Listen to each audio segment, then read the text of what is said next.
Noite, meus amigos. Mais uma vez estamos aqui com o nosso podcast Papo de AZ e hoje, no nosso 10º episódio, a gente traz uma convidada muito especial, Lucélia, que é ativista do movimento negro, para trazer um pouco a discussão sobre o Dia da Consciência Negra e trazer a visão dela, né, em relação a esse movimento e a esses projetos que ela desenvolve.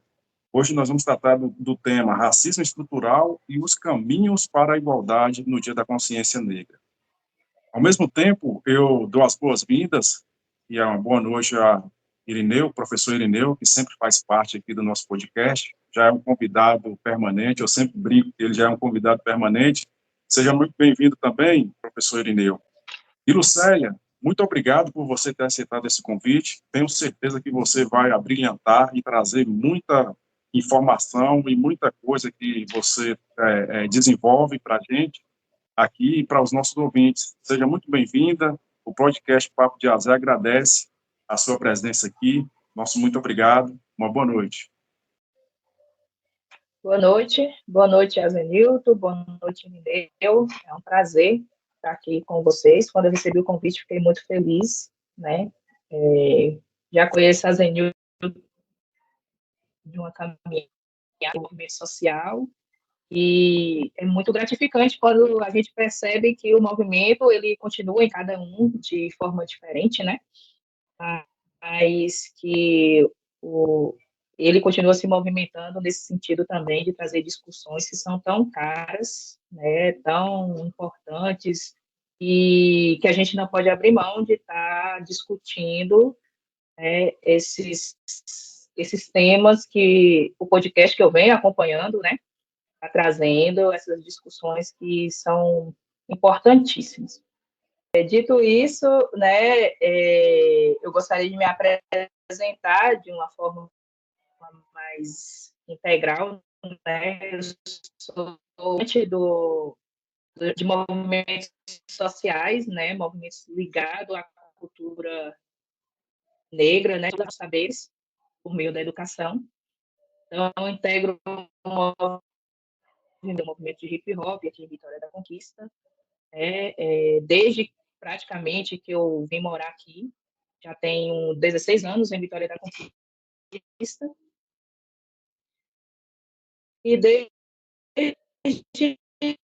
então, eu venho atuando em mulher, um recorte, logicamente, racial, e os enfrentamentos dentro dos movimentos sociais, né, combativo à ação, que trabalhe junto o reconhecimento, né, do ser, independente da cor, porém, né, levando em consideração que nós temos esse ranço do racismo, né, no Brasil, e que a gente tem que combater. Seja muito bem-vindo, professor Irineu. Boa noite. Boa noite, Azenilton. Boa noite, Lucélia. É um prazer. Azenilton aqui, já como a gente mesmo diz, já recorrente, né, aqui. E um prazer conhecer a Lucélia.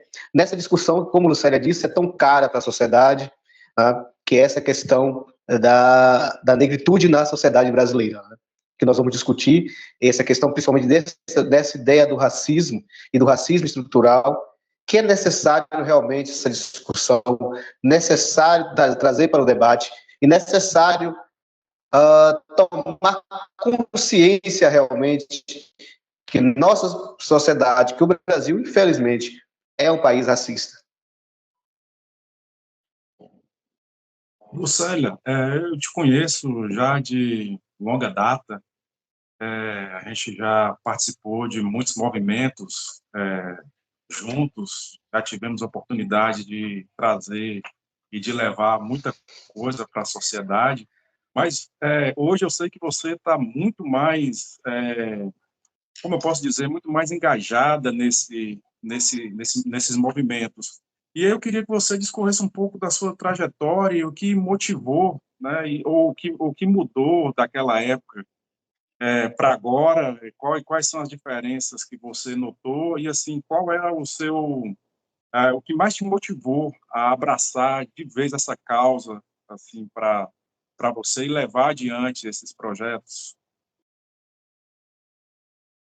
Zenilton, é uma pergunta complexa, hein? Você já começou uma pergunta que, para responder, precisaria um podcast apenas, né, para responder, porque se trata de uma construção de vida, obviamente, né? E para a gente contar a vida da gente, a gente tem tempo, mas resumir. Em suma, o que me constitui, inclusive, é porque eu não acredito que o ser humano ele para de se formar, né, de adquirir conhecimento durante a vida. A gente tem várias fases e essas várias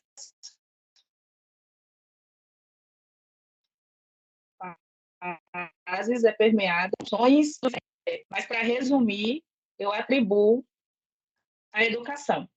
E durante minha trajetória, pessoas inspiradoras, né, e me formaram, né, que me ajudaram a me encaminhar.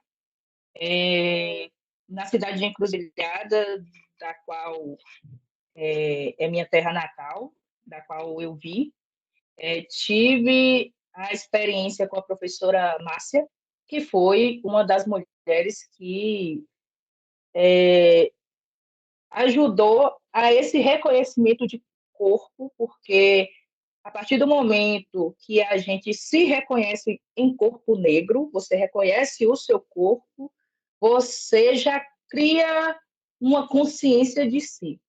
Porque muitas vezes a gente está existindo, e eu sempre fui do movimento social, sempre fui uma pessoa engajada nas lutas pela educação, pela arte, como a gente muitas vezes desenvolveu bastante projetos em Encruzilhada, com esse recorte artístico, né, que eu tenho uma veia artística muito forte. Eu acredito que a arte, o teatro, a música um elemento constitutivo da educação.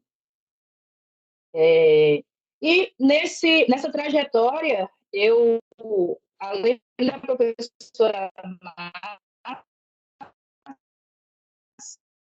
quando eu cheguei, com uma potência, uma mulher negra extraordinária, que me encaminhou, né, assim, para um outro processo, o processo de uma intelectualidade que levasse em conta também, né, a questão da raça, da classe e de gênero, né? Eu virar essa chave. Claro que a gente tem o estudo autônomo, mas eu acredito que durante a vida a gente tem mestres, né? Pessoas que nos conduzem de forma positiva e que ajuda a gente a se constituir. E nessa trajetória, eu cito essas duas pessoas, mas é claro que eu tive outras muitas pessoas, né? Mas fez com que eu não digo tardiamente, né?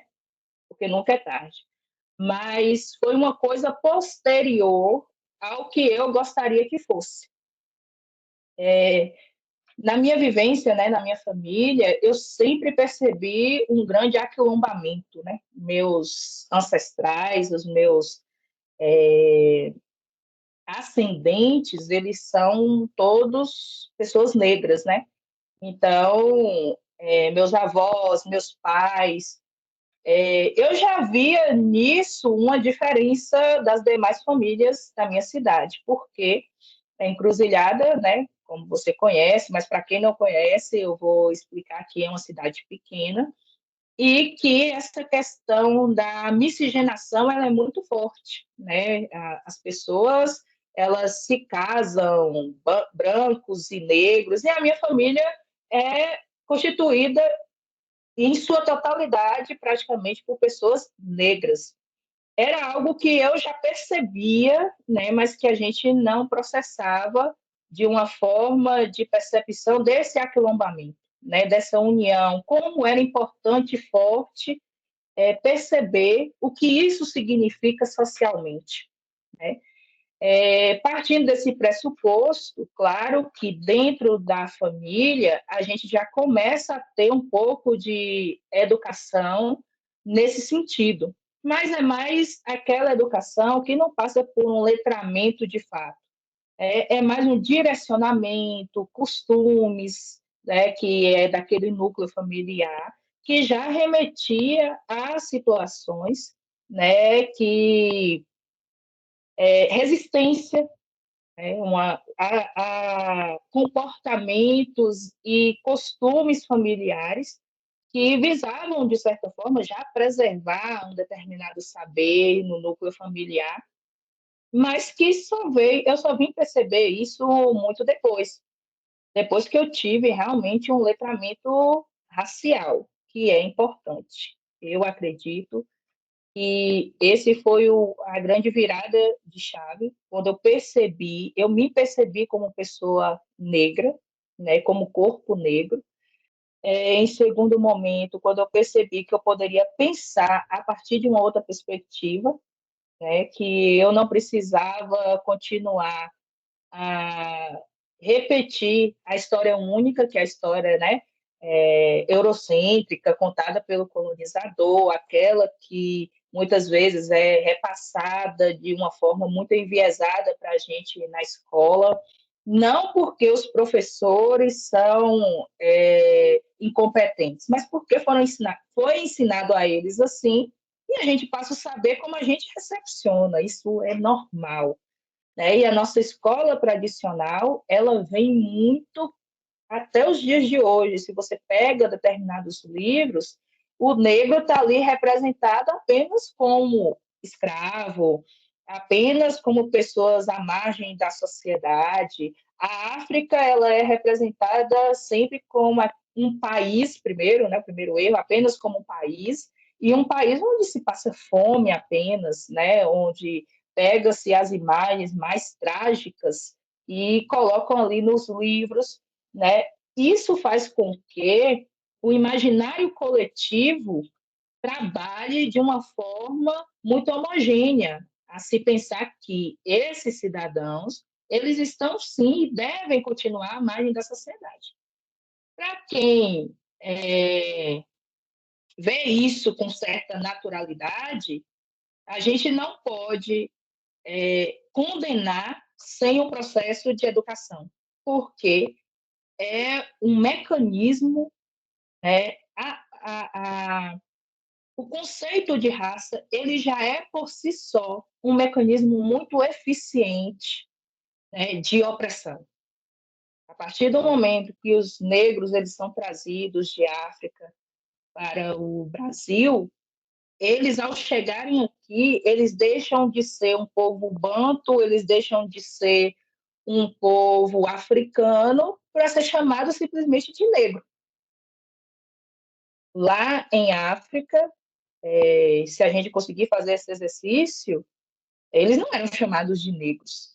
Eles foram chamados pelo colonizador, foi o nome que o colonizador deu, para que essa raça fosse a palavra, o conceito que separasse, né? E daí, então, a gente introjetou, foi uma coisa pedagogicamente passada para a gente, né? Não foi uma coisa assim de uma hora para outra, não foi alguém que chegou com um conceito totalmente solto, foi algo construído que desemboca, infelizmente, no racismo que a gente combate há tanto tempo e há muito mais tempo ele vem apresentando diversas nuances, né? Diversas mazelas diferentes. O racismo ele é um grande leque, né? Ele não atua somente de uma forma. Quando a gente vê na mídia, por exemplo, a gente vê mais aquela coisa que impacta, né? O xingamento, a pessoa que chega e de forma muito violenta, né? E agride uma outra pessoa simplesmente por conta da cor, e chama de macaco e etc. Mas no dia a dia existem várias formas de racismo, várias, elas são inúmeras, e elas estão em todas as camadas da sociedade.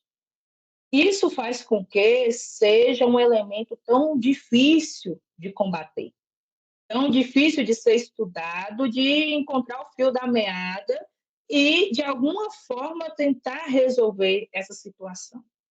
Então, a partir da complexidade, né, desse fenômeno, do preconceito, do racismo, da discriminação e suas nuances, e eu fui tomando esse conhecimento, né, tomando corpo dentro da militância, entendendo que a gente precisa estar de muitas formas também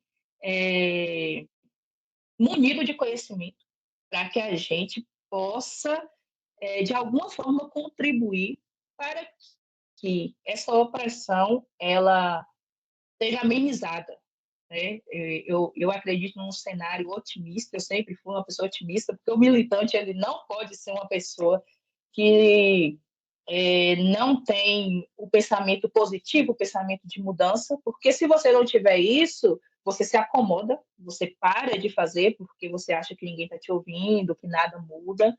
Então, como eu já tenho esse ímpeto inato, né, de acreditar que as coisas podem mudar e acreditar que eu posso fazer algum tipo de diferença, né, dentro dessa sociedade. Eu acho que é o meu papel como cidadã. Eu acho que todo cidadão deve contribuir para que a sociedade melhore, né? Eu acho que existem diversas formas e eu acredito que a militância seja uma dessas, né, que deixa a situação, o país, a sociedade mais receptiva. A gente precisa de pessoas que se debrucem na missão realmente de trazer conhecimento, trazer à luz, como essas pessoas que eu citei, né? Algumas pessoas eu citei, e eu poderia citar muitas outras, Rony, por exemplo, que foi uma pessoa que fez uma diferença muito grande na minha vida, que aquele cara que fazia com que a gente lesse livros que a gente nunca viu, né? Aquela pessoa que trazia informação que a gente não tinha. Eu e a Zenilton, nós somos mais ou menos contemporâneos, né, a Zenilton? Então, a gente não é dessa época aí da internet, onde tudo está à mão, e que a qualquer momento, se eu quiser ler qualquer livro de qualquer autor, eu posso baixar um PDF ou comprar ali numa livraria o livro digital, né? E a gente é de um tempo onde o acesso ao conhecimento era uma coisa muito difícil, né? Então, a gente precisa dessas pessoas, a gente precisou muito dessas pessoas para importar, né, conhecimento a gente e contribuir. E da mesma forma que essas pessoas fizeram essa diferença na minha vida, eu me ingresso na militância muito com esse pensamento também, que da mesma forma que isso mudou, virou a chave e fez com que eu me tornasse, eu acredito hoje, né, olhando a minha trajetória, eu penso que eu sou uma cidadã melhor, eu sou uma mãe melhor, eu me torno uma amiga melhor, porque eu sou mais consciente de mim, sou mais consciente do outro, eu tenho mais capacidade de entender e ouvir o outro em sua outridade, né? Fazer esse movimento de alteridade, porque se eu penso que se a gente consegue ter esse comportamento no lugar ético, onde a gente tem alteridade, a gente consegue que esse tipo de comportamento que tanto machuca o outro, esse tipo de comportamento que pode afetar emocionalmente, psicologicamente, traumatizar o outro, a gente não faz. Porque o que a gente não quer que faz com a gente não faz com uma outra pessoa. E eu acredito que só o processo de educação que pode contribuir para isso. Da mesma forma que foi comigo, e foi um processo rico, um processo no qual eu acredito. Eu penso que o meu caminho dentro da militância seja esse também, de educar, sobretudo, estar disposta de educar e a promover, manifestações de todas as formas, manifestações artísticas, culturais, educacionais, políticas, que venham contribuir para com que tenha mais equidade, né, na nossa sociedade. Irineu, quer pontuar alguma coisa, Irineu?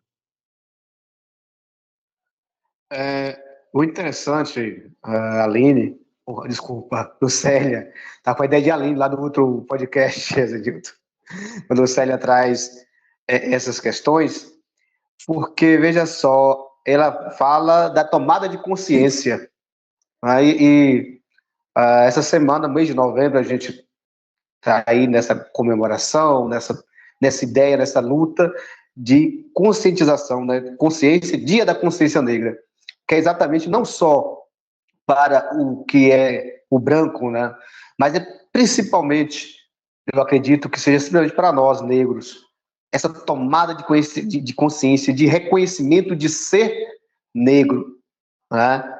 E que somos negros, que participantes da construção social, política, cultural desse país, que os negros têm participação, assim como os indígenas, assim como os brancos europeus, têm participação nessa construção, que aí nós estamos falando da construção a partir de 1500, é claro, né? Porque quando os europeus chegam e invadem esse território, né? Então nós estamos falando dessa construção, e os africanos são trazidos para cá de forma escravizada. Então, essa questão de consciência, né, de tomar de consciência. Eu faço parte dessa história. E eu não sou o coitado dessa história, eu faço parte dessa história. Né? Eu estou nesse processo de construção. E eu tenho o meu lugar aqui, certo? E se não estão deixando, não estão deixando ver esse lugar, eu tenho que buscar o meu lugar nesse país, nessa construção social, que foi negada durante séculos e que ainda é negada agora, quando ela fala, Lucélia fala sobre a questão do livro didático, né, do livro didático e a história, e aí eu como professor de história também, né, a história contada, muitas vezes deixa de lado todo o protagonismo dos indígenas, dos negros, inclusive, Azenil, já eu falei isso um pouquinho mais à frente, mas já que a Lucélia já tocou no assunto da questão do livro, né, da questão da educação, quando eu trabalhei a dissertação de mestrado, foi exatamente nesse tema, que era a questão da participação dos negros na guerra de independência aqui na Bahia. Alguns autores já falam sobre isso, alguns pesquisadores já trazem sobre isso. E, no final, a minha temática foi essa participação e a ausência dessa narrativa nos livros didáticos. A ausência dessa narrativa nos livros didáticos, porque fala da independência só mais no Centro-Sul, e quando fala da questão da Bahia, pega ali o general Labatute, né? O Labatu, enfim, a participação de Dom Pedro como príncipe regente, e aí traz aqui algumas figuras como Maria Quitéria, que é a inserção da mulher justa na questão, mas muito pouco se fala da participação do negro nesse processo de libertos, que era, como falava na época, de escravizados, né? Enfim, muito pouco se fala, embora tenha autores que já comentam sobre isso. Mas no livro didático, pouco você encontra. Pelo menos do que eu já pesquisei, no que eu já li, não encontra. Então a gente precisa trazer, sim, para esse debate, precisa conversar sobre, precisa mostrar que fomos protagonistas no passado e que podemos também, vamos e continuamos a ser protagonistas na construção social desse país no presente. Muito bem, quando a Lucélia coloca a questão da continuidade, a gente vê hoje, Lucélia, assim, quando a gente lutava lá atrás, há 10, 15 anos atrás, parecia que a gente lutava contra a escassez vamos dizer assim, de recursos para levar, né, a cultura, para levar o conhecimento. Mas hoje parece que, para além da escassez da escassez mesmo vamos dizer assim, de recursos para isso, a gente também apareceu no Brasil, né, a questão de lutar, de dos extremos. A gente está vivendo muito hoje no Brasil os extremos que, inclusive, vêm questionar nossa luta, a luta de vocês, né? Que é uma luta minha também. E, assim, você vê muito a questão de desmerecer o Dia da Consciência Negra, como colocando que a gente deveria ter uma consciência humana. Mas é isso que você traz, e traz muito bem, e sua luta é diária, né? A luta é diária. E aí eu queria ouvir de você o seguinte: tá mais difícil hoje. Vocês, nós estamos precisando ser mais resistentes ainda do que era antes. Na verdade, Zenilton, eu penso que as coisas mudaram, mas não mudaram. Em que sentido? Nós temos novos formatos, né? Da mesma forma que a gente tem um novo formato, por exemplo, a gente tem o livro físico, né?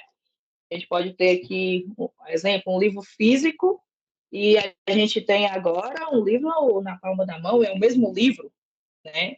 Então, eu acredito que as nuances, os formatos, eles mudaram. Então, a gente tem instrumentos diferentes, mas a mentalidade, ela continua a mesma. Porque a busca do conhecimento, ela sempre foi algo rechaçado na nossa sociedade, sempre. Eu estou no momento, né, estudante de filosofia, por exemplo. Já fiz outras graduações, mas neste momento eu me dedico à filosofia. Sempre tive vontade de estudar, né, essa área, mas nunca tive uma oportunidade. Estava esperando a oportunidade chegar e chegou, né? Termino já o ano que vem. E a gente vê, como filósofo, que existe uma grande pressão, né, na educação brasileira para que se tire essas matérias, por exemplo, da escola. A matéria Ciências Sociais, né, que pensa o que a sociedade, pensa a política, a filosofia, que ela vem com o corpo e com o objetivo de vamos pensar, vamos estruturar de forma lógica nosso pensamento, a nossa argumentação. Mas o que acontece? Se a gente tem um povo pensante, um povo com formação política, um povo que reconhece que em um argumento existem falácias, existe uma estruturação lógica que é apenas para convencer o povo. Isso aí, será que vai ser aprovado pelo nosso Congresso, pelos nossos políticos? Um projeto de educação que traga realmente um senso crítico? De forma nenhuma. A gente tem aí aquela lei, né, que obriga a ensinar, né, a famosa lei, que obriga a ensinar, né, a história africana nas escolas, e que a gente vê que não funciona. É uma lei que está na gaveta. Né? Quando a gente encontra um professor que ele tem essa constituição e essa preocupação, esse compromisso com a educação, ele explora um pouco mais. Mas veja bem, o racismo ele é epistêmico, ele sempre foi. O que quer dizer isso? Quer dizer que a história dos povos colonizados ela é rechaçada. Como o professor Irineu, ele mesmo pontuou aí, acontece um fenômeno chamado epistemicídio. Quer dizer o quê? Somos apagados. O apagamento é uma forma cruel do racismo, inclusive. É dizer que a sociedade foi constituída sem a nossa participação, sem a participação dos meus ancestrais, sendo que o Brasil foi construído, e aí eu vou dizer pedra por pedra realmente, né, pelos africanos que vieram, né, de África e pelos nossos indígenas, né, que tinham a posse de todo o território e que agora eles estão se movimentando para retomar esse território, né? retomar a sua língua, porque o processo de colonização não foi um processo bonito de se ver. Foi um processo de uma violência que eu acho que não tem precedente. Desde a catequização, né, indígena até esse epistemicídio, tudo é fruto da colonização. A invenção da América, né, ela foi em cima de, primeiro, de um discurso que engole o discurso que já existia, porque o que fica parecendo é que, quando os portugueses aqui chegaram no Brasil, não existia um discurso, não existia uma filosofia, não existia um conhecimento, não existia um saber, ninguém sabia de nada, e eles trouxeram a luz do conhecimento, né? Iluminaram todos que estavam aqui nessa terra. A mesma coisa também parece que aconteceu com os africanos. Os africanos estavam lá no seu continente e não sabiam, não tinham nenhuma ciência, nenhuma tecnologia, nenhum saber, e por isso que eles foram escravizados, trazidos como animais, considerados, né, pela igreja como sem alma, e por isso podiam ficar ali acorrentados, então tudo certo, açoitar um outro ser humano, porque aquele ser humano ali era diferente de você. Ele não tinha alma como você, e ele não podia ter, então, portanto, uma vida eterna. Né? Ele não tinha um além-morte, era um corpo que simplesmente morria e acabava. Então, você vê que existe todo um lastro, né, de vários braços, é um grande povo, né, que abraçou a parte religiosa, que apagou o conhecimento, que trouxe um outro discurso e foi totalmente comprado, né, pela elite, porque é um discurso que não tem como eu não falar aqui de capitalismo, é um discurso que é cooptado pelo capitalismo, né, porque funciona. Ora, se eu tenho mão de obra que eu não pago, que é a mão de obra escrava, tudo se justifica. Né? O capitalismo, ele foi, as grandes fortunas, elas foram edificadas em cima do racismo, do preconceito e da escravidão. É um sistema todo montado em cima disso. Mas hoje as pessoas que desfrutam, né, dessa herança escravocrata, né, que tem grandes fortunas, porque é difícil você chegar em um local, né, como o Brasil, como foram trazidos, por exemplo, posteriormente, né, europeus para cá para o Brasil. Esses europeus que foram trazidos foi de que forma? Foi no navio negreiro? Não. Foram trazidos de forma civilizada, né, ao modo civilizado europeu, foram dadas terras para eles plantar, foi dado lugar para eles trabalhar, casa, né?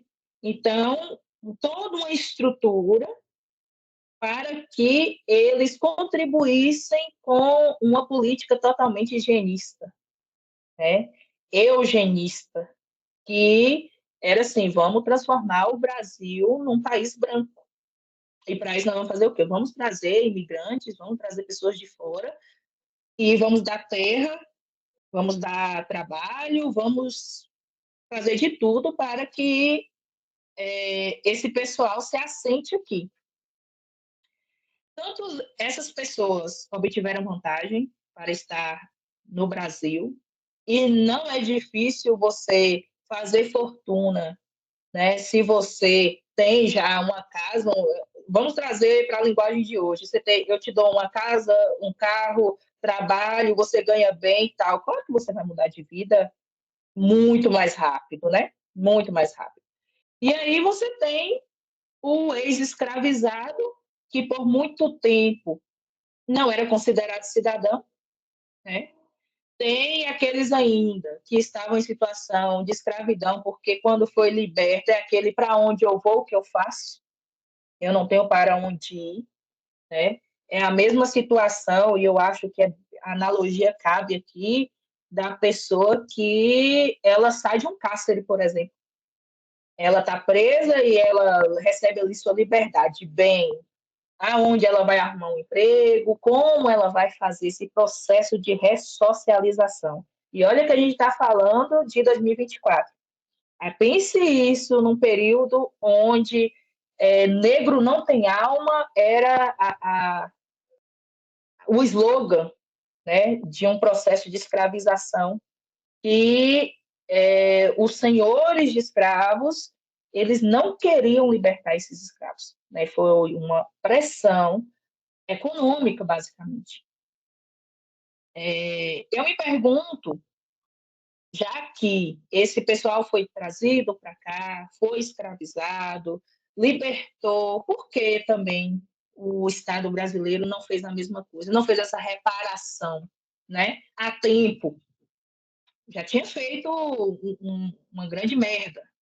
Mas por que não fez essa reparação a tempo? Esses ex-escravizados, né, dá uma casa, dignidade, trabalho, um pedaço de terra, porque o negro ele tem a sua tecnologia, porque era ele que fazia tudo dentro de uma fazenda. Ele sabia fazer da açúcar até todo o processo do café. Era ele que fazia, a mão de obra era escrava. Então, os senhores de escravo pouco sabia sobre a execução, né? E sabia sobre, aqui entre muitas aspas, né, a administração de fortunas, né? Porque e aí, se você for fazer o processo análogo hoje também, sem cometer nenhum tipo de exagero, nós temos o mesmo cenário, né? Nós temos o cenário onde o trabalhador o chamado lá naqueles livros, né, de raia miúda, proletariado, produz aí a mais-valia, e ele não, sabendo de todo o processo, no final ele não consegue nem adquirir o produto que ele mesmo produz, em sua grande maioria das vezes.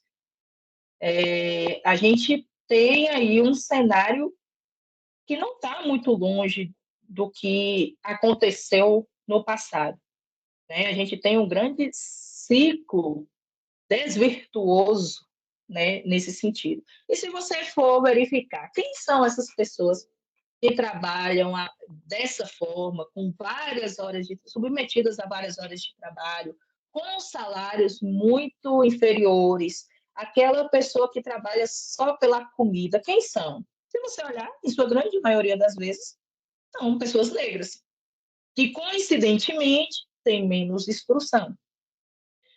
A questão da não instrução, por exemplo, os negros foram proibidos por muito tempo de frequentar escola. Quando foi liberado, só podia o ensino noturno, porque de dia tinha que trabalhar. Aí você vê, você trabalhar 12 horas e ir para a escola à noite. Nós que estudamos de noite, né, Azelita, a gente sabe. E olha que hoje em dia são 8 horas de trabalho, 44 horas semanais, mas é complicado.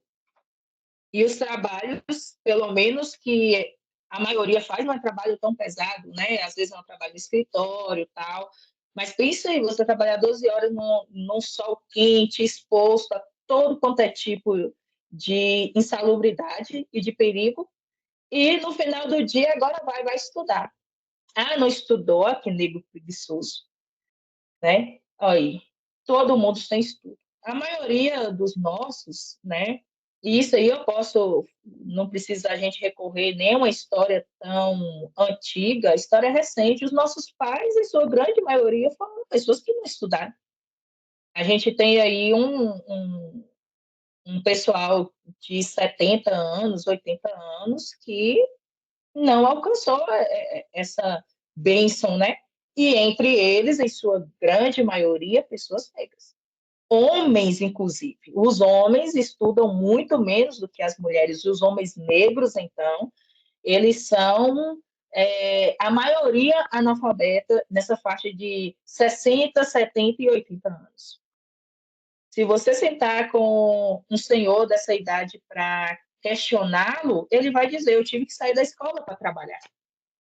É uma situação, é um retrato da família brasileira, da família da classe social menos abastada. E coincide com que a maioria são pessoas negras. É como, por exemplo, a construção das favelas, o avanço das favelas, quando você vai ver, na favela tem mais gente negra. Né? É algo que é comprovado por meio de várias pesquisas, né? E esse número ele não é uma coisa, um fenômeno isolado de todo esse processo epistêmico, todo esse processo de apagamento da nossa história, de todo um processo que agora, claro que a gente tem mais pessoas falando a respeito. O movimento negro como um todo, ele tem mais aliados, mas da mesma forma, a opressão, ela muda as suas ferramentas, né? Eu discuto sempre quando a gente fala, né, da ideia de raça, a ideia de raça, ela é um instrumento eficaz à opressão, né? É uma ideia que funcionou brilhantemente, e ela não vai cair, porque há 500 anos atrás ela foi introjetada de uma forma muito eficaz na nossa sociedade, né? Então, assim, a formação da América, né?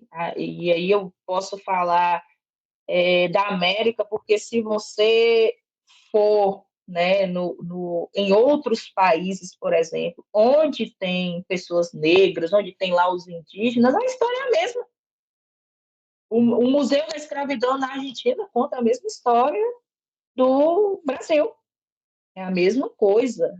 Muda alguns fenômenos muito pontuais, algumas questões muito pontuais, mas as Américas elas foram construídas da mesma forma, né, através desse processo de apagamento, não só escravização, não.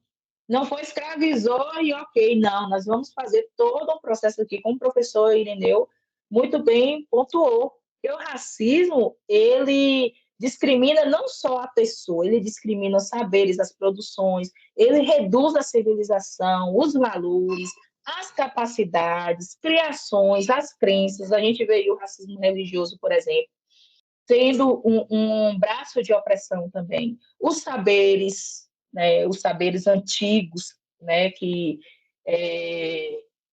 é uma questão ancestral que a gente traz, né, como Constituição de Brasil, né, Constituição de Brasil.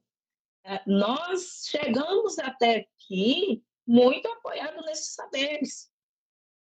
É aquele chá quando a gente está com aquela tosse, que só uma mãe, uma ancestral, uma matriarca, um patriarca sabe como é que faz. É aquela raiz que cura aquela dor de barriga que só alguém mais velho. Esses saberes, Azenilton, eles estão sempre totalmente apagados, totalmente perdidos. Né? A nossa geração já sabe muito pouco.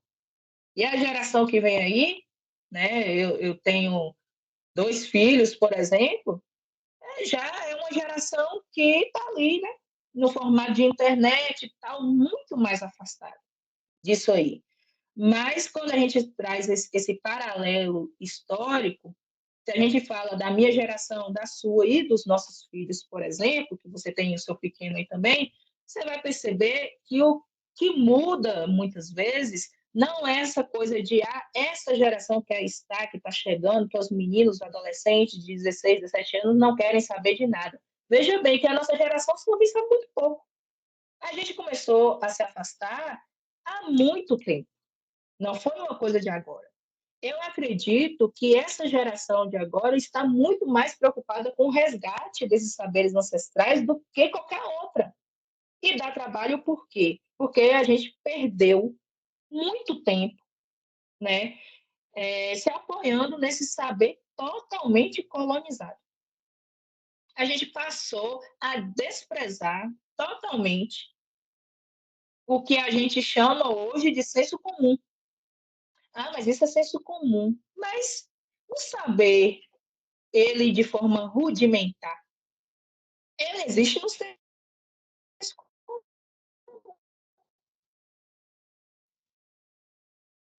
muito mais polido, né? Nessa coisa muito mais sofisticada.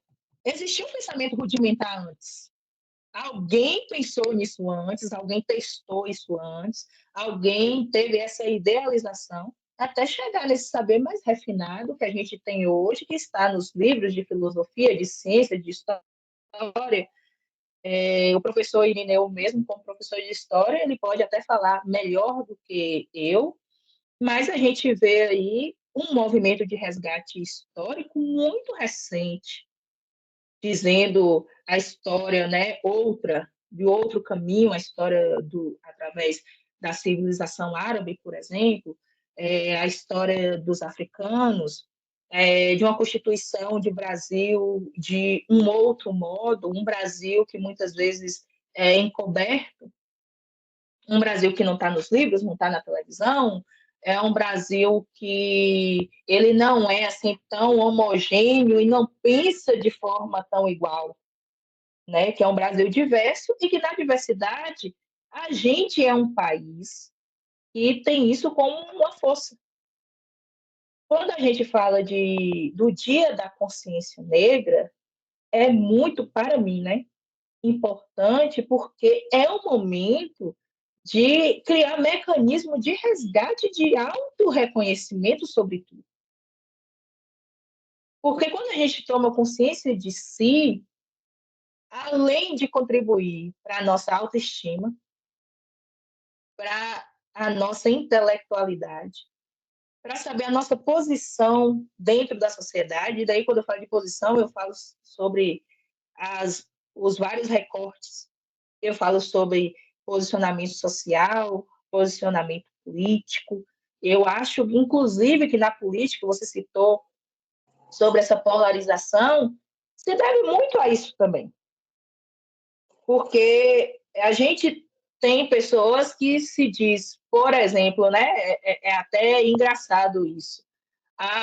90%, né, eu vou falar aqui um número fictício, mas vamos dizer que numa pesquisa X, 90% das pessoas negras afirmam já ter sofrido racismo. É difícil a gente conhecer uma pessoa negra, se a gente não tem um dado assim, mas é difícil a gente conhecer uma pessoa negra que não tenha sofrido racismo. Muito difícil. Né? Alguns não se percebem, né, numa situação racista, mas quem tem essa consciência vai dizer, não, eu já sofri. Foi em tal situação, algumas são mais marcantes, outras são mais veladas, né? Mas a gente já passou. 90% aí, não vou colocar os 100%, porque 10% talvez não tenha nem essa consciência do que está acontecendo, mas vamos colocar 90%. E daí, se você for pesquisar do outro lado, 90% das pessoas brancas ou não negras vão dizer que não são racistas. Então, que maluquice é essa? Né? Então, assim, quem está praticando? É aquela coisa, né? De, eu tenho... todo mundo me inveja. Aí, quando vai perguntar, não, mas eu não invejo ninguém. Então, você não reconhece muitas vezes que tal comportamento ou tal comportamento é um comportamento que está contribuindo para o racismo, para o preconceito, para o apagamento de histórias. Você não falar também é um posicionamento. É muito importante dizer isso aqui, demarcar. Porque quando eu contar uma história, eu estou me posicionando politicamente.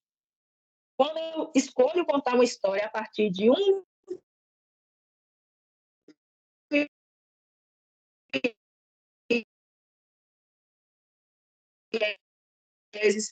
para não ir na contramão, para não despertar nenhum tipo de discussão, eu resolvo, dentro da sala de aula, no dia a dia, não falar, por exemplo, sobre o movimento LGBTQIA+. Eu estou fazendo uma escolha política, é uma posição política. A partir do momento que eu não quero falar de determinados assuntos, quando eu não quero suscitar a discussão para determinados assuntos. E isso muito mais grave quando esse educador ele tem contato direto com os adolescentes. Eles estão em formação. Então, a gente vê esses depoimentos de crianças e adolescentes que sequer nunca ouviram falar da religião de matriz africana, por exemplo, que é demonizada dentro das escolas, né? Eu vou falar aqui dos espaços de educação formal. Mas se a gente for para os espaços de educação não formal e informal, você vê que a escola nada mais é do que uma reprodução, muitas vezes, do que está acontecendo no núcleo familiar, né? É aquele processo de que a demonização ela acontece dentro da educação da igreja, ela passa pela educação familiar, do núcleo familiar, e ela é reproduzida na escola. Então, fica difícil para a criança fazer o caminho inverso se ninguém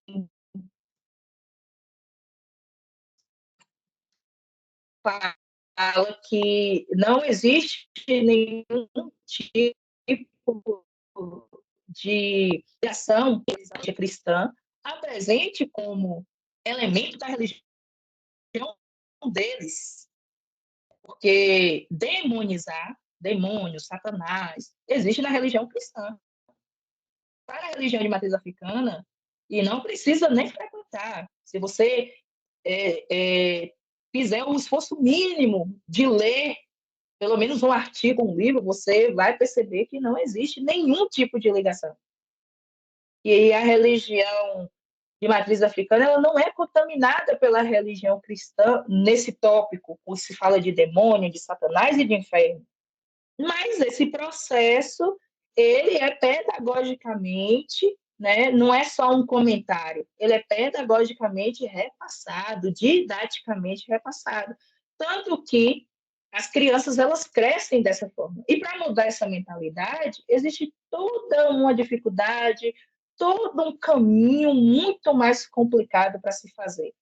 Porque o movimento Irineu e Azenilton é um movimento de desconstrução.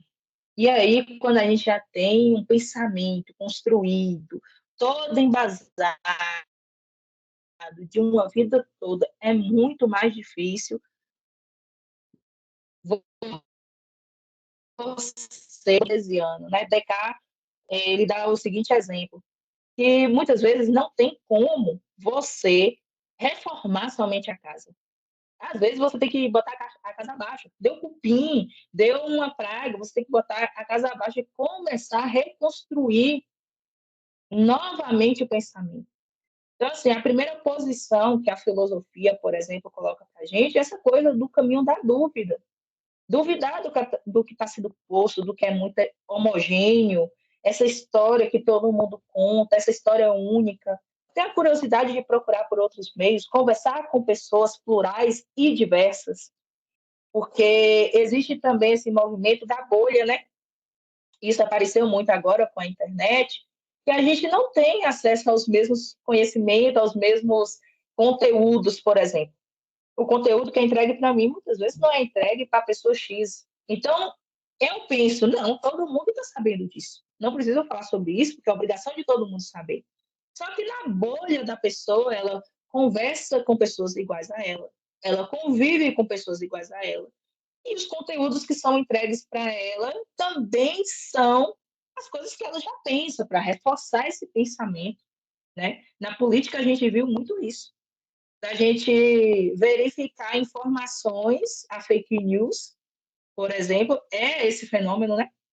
De que diversas pessoas acreditando em uma fala, em uma questão, e muitas vezes os outros daqui do outro lado dizendo assim, gente, mas isso é mentira. Será possível que essas pessoas não estão vendo? E não estão vendo. A resposta é simples, não estão vendo, porque o que está sendo entregue é aquele reforço, é mais do mesmo. E fica difícil para quem convive no mesmo núcleo, para quem só lê os mesmos livros, os mesmos autores, para quem frequenta somente a sala de aula, ter um conhecimento diferenciado. E como fazer isso nos dias de hoje, né? Onde as pessoas consomem mais o conteúdo nas redes sociais do que um livro, como era na nossa época. A gente sentava e lia o livro, um livro por diversas vezes, discutia a respeito do livro. Isso era lindo, era um momento de conhecimento. Agora as pessoas passam esse tempo no feed, vendo mais do mesmo e achando que isso também é um tipo de acesso ao conhecimento. Então, eu acho que hoje os desafios eles são os mesmos, só que requerendo outras estratégias. Muito bem, Lucélia. Bem, bem informativa e didática a sua fala. Irineu, quer pontuar alguma situação, alguma coisa? Veja só, quando a Lucélia fala sobre a questão da religião africana, né, de matriz africana, e que é tão mal vista, inclusive dentro desse processo da escola, né? Tem uma música etíope de Edson Gomes, que eu gosto muito do estrofe, que diz que lá na escola não contaram nada, fizeram questão de esconder. Eles hoje passam como filho do Deus bom, e nós vamos passando como filho do mal. E é exatamente isso, né? Porque Lucélia trouxe muito bem, a religião africana não tem essa ideia, as religiões, aliás, de matriz africana, por exemplo, não é a religião, né? Desculpa. Mas não traz essa ideia de um Deus único, de um Deus bom, e do outro lado, o Deus mau. Porque se você for olhar bem, a ideia são deuses, né? Um com maior potência e um com menor potência. Inclusive, na religião cristã, o Deus mau foi criação do Deus bom, né? Vamos colocar assim. Bom, mas na religião africana, nas religiões de matriz africana, não tem essa ideia. Mas isso me intriga bastante. Eu nunca fiz um estudo muito completo sobre isso. Mas o que me intriga é que, enquanto a Grécia também, a antiga Grécia, que nós somos apaixonados pelos deuses gregos, né?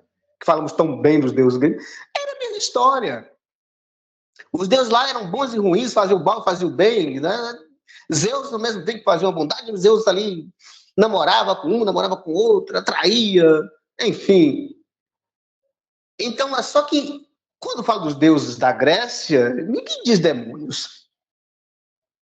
A não ser quando coloca lá Hades, lá, né, do submundo, que alguns atribuem ao demônio, mas também... Entende? Agora, a minha pergunta sempre é essa: por que os orixás são considerados demônios? Essa é uma questão, né? E eu volto a dizer, não faço um estudo profundo nessa área, mas isso retrata exatamente essa estrutura racial, né? Essa estrutura racista que vem desse país, né? Como Lucélia coloca muito bem, nossa construção histórica é a partir dessas bases, né? É a partir dessas bases, porque os africanos dessas diversas etnias são trazidos para cá como escravizados. Mas aí tem que apagar tudo, não é só o trabalho forçado, mas tem que apagar toda a sua história, tem que apagar a sua religião, as suas crenças, tem que diminuir o ser tudo, até não ser nada, não tem alma. Dizer na época era dizer não é o nada, né? E aí quando a gente vai falar sobre essas tentativas de reparação histórica, que é muito complexa, são muito complexas, né? E Lucélia falou deixou na sua fala sobre a lei da obrigatoriedade do ensino de história e cultura afro-brasileira na educação básica, que essa lei foi de 2003, a lei 10.639 de 2003, foi ali nos anos 2000, início dos anos 2000, né? Sonhávamos com algo novo, e o movimento, e aí ela tem mais propriedade para dizer do que eu, porque eu não participo, não sou ativo, sou ativista, mas o movimento negro muito forte nesse momento também, nessa luta. Só que, naquele período que foi aprovada a lei, a obrigatoriedade, assim, as leis do Brasil são criadas, né? Cria obrigatoriedade, mas, enfim, mais pouca gente cumpre, e a gente vai deixando passar. Porque, assim, era obrigatório, principalmente as áreas de história, a arte, né? A literatura, trazer também no seu currículo, apresentar as contribuições dessa comunidade, desse grupo, dessa etnia, enfim, do povo negro para a construção do país. Mais tarde, em 2008, aí incluiu também a questão indígena, né? Foi em 2008, a questão indígena também. Só que, como Lucélia disse, isso na prática ainda a gente não consegue ver muito. Sim, há muitas ações, a gente tem que ser justo também. Há muitas ações, tem professores que buscam, enfim. Inclusive o Estado, com esse itinerário formativo, né, com esse novo ensino médio, ele trouxe, o Estado da Bahia, estou falando porque eu tenho experiência, ele trouxe o itinerário formativo, história afro-brasileira, né, e indígena, um componente curricular, e trouxe também outro componente curricular para trabalhar história dos meus ancestrais. E que aí o professor pode muito bem desenvolver todas as suas atividades, né, toda a sua aula ali, preparar a partir desse componente curricular, que tem todo o emento, enfim. Mas a questão também e que Lucélia pontua também muito bem, e essa questão do... Não sei nem se é a palavra formação, mas do professor aceitar. Porque o professor precisa despir, não sei se a palavra é despir, mas de suas certezas, inclusive de suas certezas religiosas. Por quê? Porque ele não pode ficar preso. Olha, essa gente me conhece, eu sou cristão. Ele me conhece. Tá? Mas eu, como professor, eu não posso colocar minha armadura de cristão e ir para a sala de aula com essa armadura. Eu não posso chegar lá e querer que, antes da minha aula, temos que ler um versículo bíblico, uma coisa ou outra, enfim. A não ser que se eu vou ofertar também que, em outra aula minha, nós podemos fazer uma relação, um momento também, uma oração de uma religião de matriz africana, alguma coisa relacionada ao budismo, a outras religiões. Porque nós, professores, temos que ter essa mente aberta, vamos dizer assim, aí a filosofia traz, porque a gente não pode trazer certezas para os nossos alunos, nesse sentido, estou dizendo nesse sentido. Nós precisamos respeitar, e aí o Estado é laico. Esse é o Estado laico. Precisamos respeitar todas as crenças, não é isso? E para respeitar todas as crenças, eu não posso impor a minha crença, dentro da sala de aula. E por isso, aí, qual é a dificuldade? Porque quando eu vou trabalhar, esse é um tema polêmico, complicado, mas quando eu vou trabalhar religiões de matriz africana, se eu tenho esse pensamento de que as religiões de matriz africana, os orixás são tudo demônio, como que o professor vai trabalhar isso na sala de aula? Ele precisa despir desse seu conceito, desse seu preconceito. Então, isso traz complexidades tremendas. Porque o professor diz, eu não vou falar sobre isso. Na minha aula, não. Na minha aula, não se fala sobre isso. E por isso que muitos alunos não vão ter acesso a esse tipo de conteúdo. Né? Porque isso traz complexidades e que nós, professores, precisamos desamarrar essas complexidades. E você, Lucélia, que está em filosofia, né? É minha colega em filosofia. Eu terminei filosofia até um tempinho e estou um pouco enferrujado já. Não, eu leio muita coisa de filosofia. Agora, esse ano, eu comecei a voltar porque eu estava dando aula só de história. Uma hora ou outra que dava aula de filosofia. Esse ano eu voltei a estudar filosofia um pouco mais. Mas o que traz, e o Lucélia falou muito bem, a filosofia é exatamente esse nosso rompimento com as nossas certezas. Temos que ser cartesianos nesse processo. colocar em dúvida todas as certezas mal asseguradas que encontramos até agora. Descartes vai dizer isso lá na meditação, né? Apercebi há muito tempo que todas as minhas certezas eram mal asseguradas e aí eu tinha aprendido dos sentidos. Mas nós devemos ter essas certezas mal asseguradas, porque nós, professores, não podemos ser dogmáticos. Não somos donos da verdade. Essa é uma opinião, eu sei que algum professor vai achar que ter chateado com isso. Mas nós não somos donos da verdade. Então precisamos romper com as nossas certezas, né? E nesse processo da questão da consciência negra, precisamos realmente romper com todas as verdades que foi nos contada desde 1500. São muitas verdades que, se colocar, né, se fazer o exame, vamos ver que são falsas.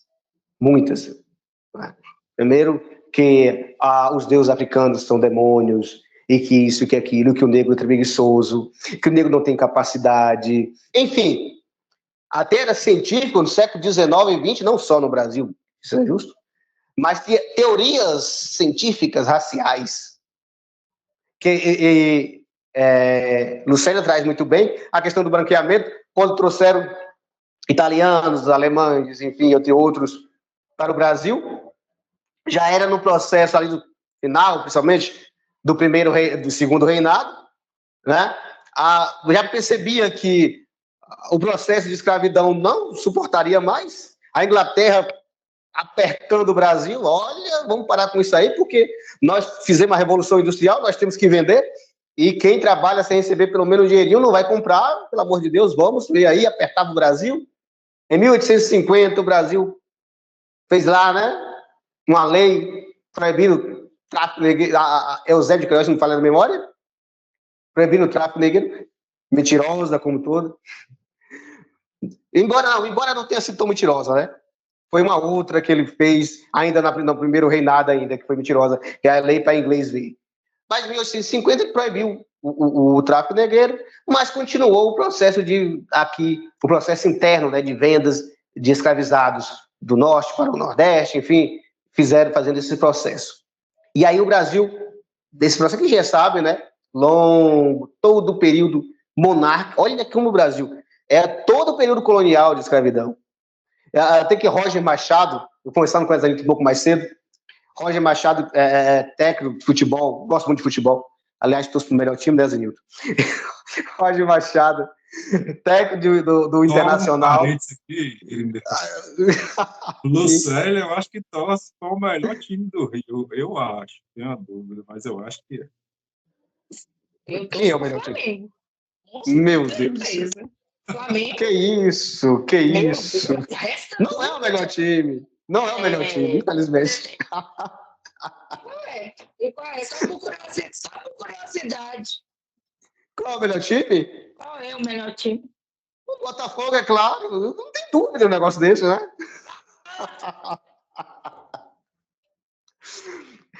Essa brincadeira, viu, Zenilton? Que tristeza. Essa brincadeira eu fiz com os alunos, né? Falando exatamente de retórica, que você pode convencer pelos argumentos, mesmo que a coisa não seja verdadeira. E aí eu dizia a eles que... Essa coisa, por exemplo, não é verdadeira, né? Essa coisa que acabou de dizer. Exatamente. Exatamente, eu dizia a eles que, olha, o Botafogo é o melhor time do mundo. E aí eles se piraram, né? E aí depois eu fui tentando argumentar, aí depois no final tive que ser... Aí foi entrar a parte ruim, vou dizer, não, essa é a parte retórica. Se eu for falar a verdade, vamos ver que o Botafogo não é o melhor time do mundo, de maneira alguma. Mas, voltando aqui nesse momento de descontração, voltando aqui. Então, o Roger Machado, técnico internacional, perguntado sobre a questão, né, porque poucos negros no futebol brasileiro são técnicos, aliás, da primeira divisão, eu acho que só é o Internacional que tem, que é exatamente o Roger Machado. Né? E agora com essa mania de português para o Brasil, olha aí, no futebol também. Inclusive o meu time, né? Então, e ele vai responder o seguinte, São 4 séculos de história de escravidão. Não se apaga isso de um momento para outro. E essa é a verdade. Você falando de racismo estrutural, são 4 séculos estruturando esse processo, toda essa sociedade brasileira. Aí você chega agora e vai dizer, não tem racismo, né? Como você vai dizer isso? E a minha questão era, veja só, todo o Brasil colonial, escravocrata, inclusive começou com os indígenas, que às vezes a gente esquece. Começou com os indígenas. Depois, com os africanos. Em todo o período colonial, todo o período do Brasil monárquico. Primeiro Império, que a gente vai primeiro Império, né? Período regencial, a gente não pode esquecer o período regencial.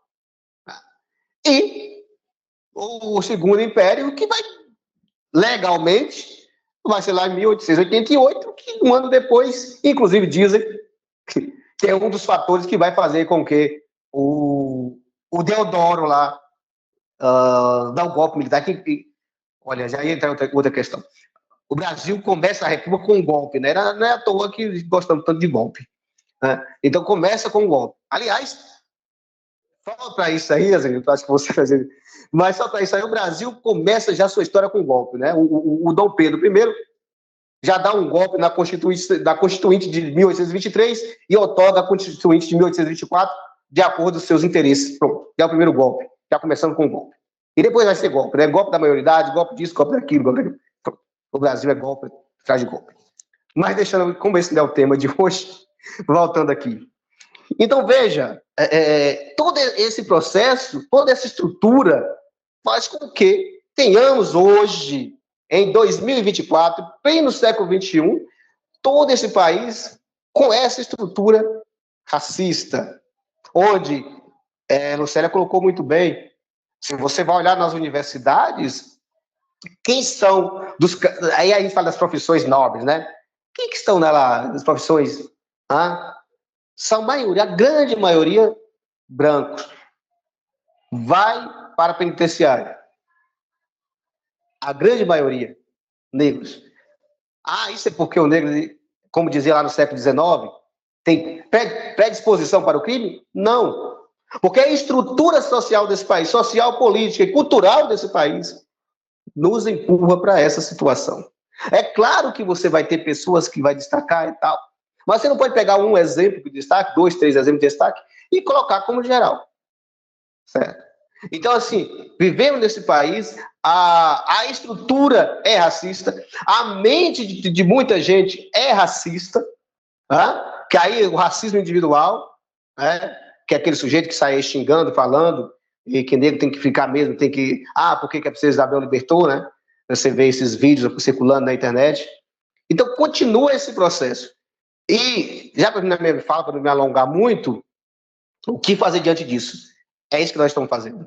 É trazer para o debate, ir para a ação, claro, mas trazer para o debate, como Lucélia falou, não ter medo de falar na sala de aula, não ter medo de trazer para a sala de aula essa discussão, certo? Mostrar para esses alunos, para essa juventude, que existe sim, e que a gente precisa combater. E para combater precisa conhecimento, precisa estudar, e precisa também, claro, não é só estudar, não é só ler, precisa também ter uma mente aberta, para a gente romper com essa estrutura. Apoiar políticas públicas também que visam combater esse racismo estrutural, mesmo que seja um mínimo, um pouquinho, mas vamos apoiar políticas públicas que visam combater essa questão. Gente, olha, eu não sabia, em 2018, uma imagem, em 2018 não me chamou a atenção, eu não lembro muito dela, que você vai ver, né? Porque, assim, a lei obriga que, quando você vai fazer algum tipo de propaganda, coloca agora negros, né? Inclusive aqui na Bahia tem essa lei. E o MEC, na época lá de 2018, não precisa nem falar quem era o governo.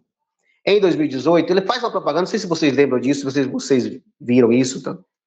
Ele faz a propaganda da questão do ProUni, se não me falha a memória. E coloca uma menina negra, tal, muito bonito, tal, com o diploma na mão. Só que, pasmem vocês, Eu trabalhei com essa figura, essa imagem, há poucos dias na sala de aula. Pasme, eu não lembrava dessa imagem. Com as pesquisas que eu fui lembrar disso.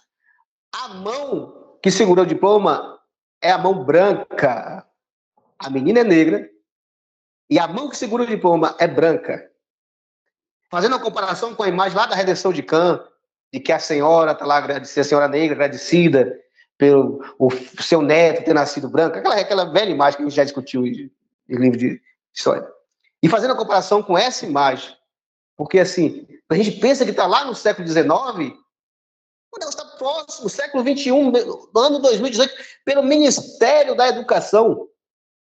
Não foi outra coisa, não, foi o Ministério da Educação que traz essa imagem. Então você vê como que a coisa é institucional ainda, como que é estrutural, né? E que a gente tem que combater mesmo, a gente tem que... E não é vitimismo, né? Que é outra palavra, né, Lucília, que as pessoas colocam quando a gente começa a falar, é vitimismo, agora tudo é isso. Agora, olha, o que mais chama atenção, que às vezes me deixa irritado, é quando diz assim, agora tudo é isso, tudo não pode falar nada.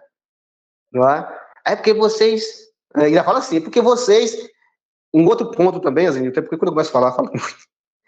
Um outro ponto também essa questão da consciência, é que nós negros precisamos tomar consciência também, e eu dizia para os alunos que um dia estava fazendo brincadeira lá, da questão racial, né? Brincadeiras preconceituosas. E eram negros, mas estava fazendo brincadeira com outros. E aí, quando eu fui falar com eles, eles disseram, professor, mas eu sou negro. Eu disse a eles, você ser negro não impede de você ser racista.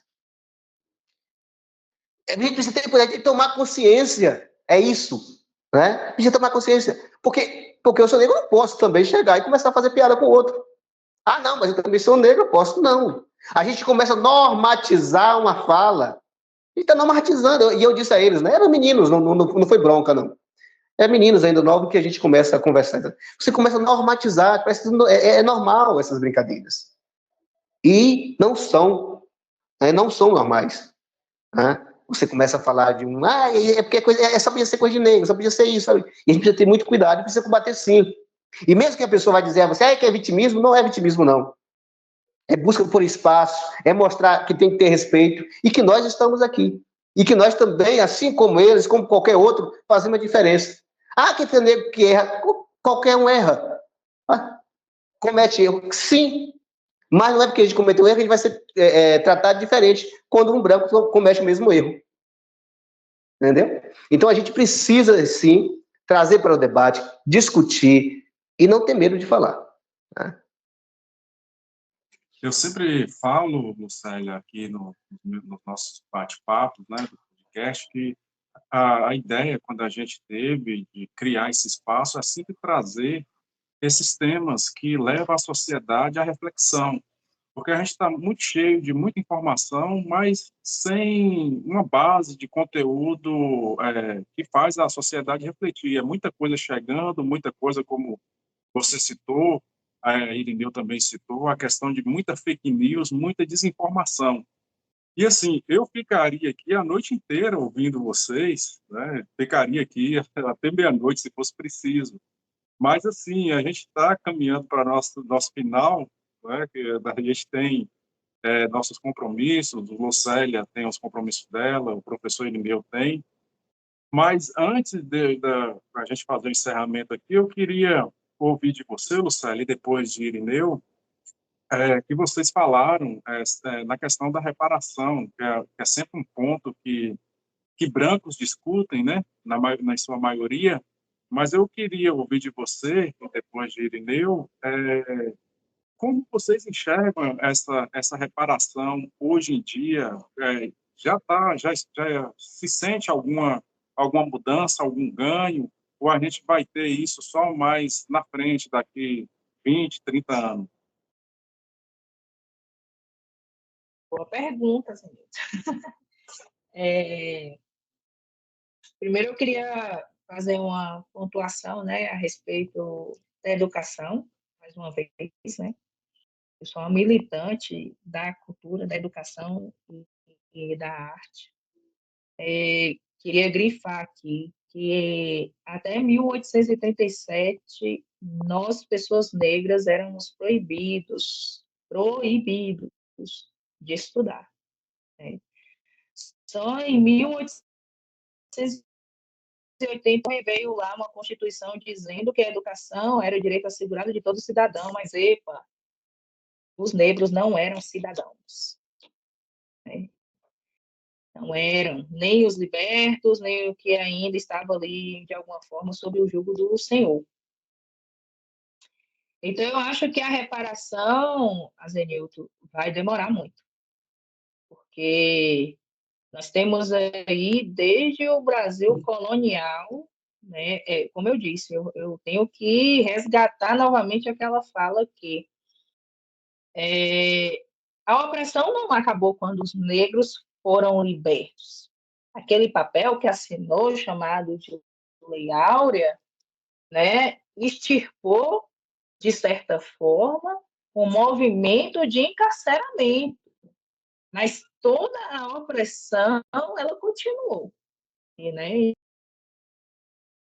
E não foi velada, não, foi de forma escancarada. Então, a gente só veio a ter acesso à educação muito recentemente. Isso porque a elite brasileira, que é a mesma, se você vê as famílias que compõem a elite, são as mesmas dessa época colonial, né? Não mudou. Esses que a gente chama de berço de ouro, meu pai já gosta de falar, fulano nasceu em berço de ouro, são essas famílias, né? Dessa época ainda.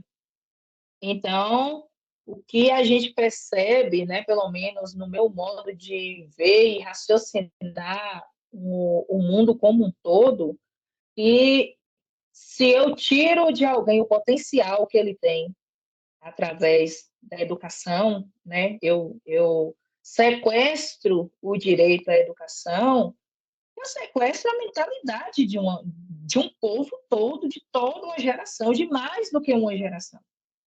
Então, essa reparação, eu acredito que ela vai demorar, porque o processo educativo, ainda que agora inclua pessoas negras, é capenga. E a gente tem o professor falando que tem que existe, e eu sei disso, né, toda a dificuldade do professor entender que ele é um agente da educação. Ele não é alguém que está em sala de aula para passar os seus próprios valores, né, para passar a sua religiosidade e a sua crença. Ele está ali para apresentar todo tipo de conhecimento possível para formar aquele aluno como um cidadão que saia daquela escola sendo capaz de viver na sociedade de forma harmoniosa. Os filósofos, inclusive os mais em voga, né, como Aristóteles, sempre defenderam o espaço e ele sempre disse que só se pode ser um filósofo, só se pode ser alguém na cidade, em sociedade, né? Então, como eu vou praticar quaisquer atos fora da cidade? Então, o que o sistema faz? Joga as pessoas, né, as pessoas negras, sobretudo, em situação de vulnerabilidade social, elas estão à margem da sociedade, elas são sujeitos marginais, né, em todos os aspectos. Está na periferia do mundo, as pessoas negras, né? A América Latina é considerada, não à toa, a periferia do mundo, né? Porque aqui estão as pessoas, os descendentes dessas pessoas escravizadas. Então, a gente tem essa herança, esse ranço, né, dessa brutalidade, porque as pessoas falam disso e contam de uma forma muito recreativa. Quando nós vamos falar de outras brutalidades, como, por exemplo, o que aconteceu com os judeus, é tudo muito mais doído, é como se fosse com qualquer um de nós e a gente sente refletido e sente a dor. Não estou pormenorizando o que aconteceu, mas o que aconteceu no Brasil com a escravidão foi de uma violência sem precedentes, porque não foi uma geração, mas várias gerações que ficaram aí refém, né, dessa maldade mesmo, né, uma maldade humana, é uma banalidade do mal, como o professor falou aí. O mal ficou banal quando se faz com o preto, tanto que nós vemos até hoje pessoas pretas sendo sufocadas na frente de câmeras e morrendo, e está tudo bem, e está tudo certo, né? Porque eu não tenho ali diante de mim um ser humano como eu, é um ser humano diferente. Ele tem uma raça, e a raça dele é X, então, a partir daí, ele não é uma existência, né, que me importa, que me toca, que eu espelho nesse outro ser humano, porque eu não me vejo nesse outro ser humano. É essa a grande questão da pessoa negra dentro da sociedade. Claro que tem muitas camadas emocionais, psicológicas, sociais, mas, como o professor disse aí, tinha alunos ali que estavam, eles negros, estavam dizendo piadas racistas contra um outro. Bem, quando a gente vai raciocinar, é como pelo menos eu tenho a seguinte máxima: não existe preto que seja racista e não existe mulher que seja machista. Por quê? Porque eu vejo o racismo e o machismo como um movimento estrutural. O que é estrutural não depende apenas do agente. Tá na estrutura, quer dizer que na formação de sociedade que temos hoje, nós não somos uma sociedade tão antiga, mas nós temos uma sociedade já firmada, né? A gente não é tão antigo como os gregos, por exemplo, mas a gente já tem uma sociedade firmada com os nossos costumes e as nossas leis, e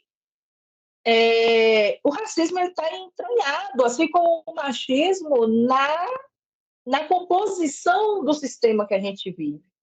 Então, o que acontece quando uma pessoa negra profere uma piada, o racismo recreativo, por exemplo, é uma autodepreciação por conta do quê? Da falta de conhecimento, autorreconhecimento e da falta de autoestima, porque na hierarquia do que é rico, do que é precioso, né? Porque a etnia ela faz isso, né? Ela hierarquiza. Então, tem uma hierarquia do saber. Qual é o saber hierarquicamente considerado positivo e validado? É o saber científico. Então, todo outro saber, o tradicional, o saber popular, esse não nos importa. Então, na hierarquia dos saberes, na hierarquia da beleza e na hierarquia da inteligência, do trabalho, o negro ele sempre esteve nesse lugar de desvalorização. Então, é difícil eu fazer um movimento, por isso que essa questão da representatividade, ela importa. Não é só um slogan, importa. Importa que eu esteja nos espaços de poder, importa que o professor Irineu esteja dentro da sala de aula demonstrando que o aluno vai se ver nele. É uma outra referência, porque a gente só vê aquilo que não deu certo, porque é a maioria. E quando ele disse a questão, mas o negro também erra, claro, porque o racismo faz uma coisa, é tão bem articulado e tão maldoso que desumaniza totalmente a pessoa negra. Porque todo ser humano ele é passível de erro, porque a gente está viver uma trajetória que requer experiência, e dentro da experiência a gente erra.